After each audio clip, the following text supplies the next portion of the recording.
Hello guys, চলে এসেছি আজকের একটা নতুন মজাদার রেসিপি নিয়ে।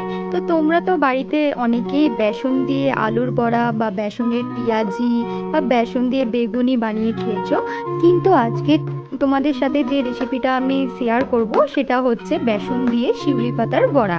তো এভাবে তোমরা যদি বাড়িতে ট্রাই করো তো অবশ্যই এটা তোমাদের মুখের স্বাদ ফেরাবে এবং খুবই ভালো লাগবে এর টেস্টটা।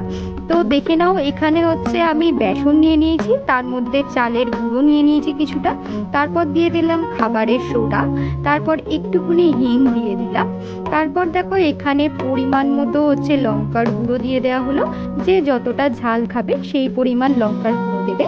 তারপর দিয়ে দেওয়া হলো একটুখানি হলুদ গুঁড়ো, কালো জিরে আর স্বাদ মতো নুন। এরপর দেখো এটাকে ভালোভাবে হাত দিয়ে জল না দিয়ে ভালোভাবে ম্যারিনেট করে নিতে হবে। তারপর দেখো বেসনের ঘনটা মোটামুটি এইরকম লেভেলে তোমরা করবে, আর শিউলি পাতাটাকে ভালো করে এপিট আর ওপিট করে বেসনের সাথে মাখিয়ে নেবে। তারপর কড়াতে তেল গরম হয়ে গেলে তাতে গ্যাসটা লো ফ্লেম করে শিউলি পাতার বড়াটা তেলেতে দিয়ে দেবে, দিয়ে ভালো করে একদম লালচে লালচে করে একবার বেসনের এপিট আর ওপিট করে বড়াটা ভেজে নেবে।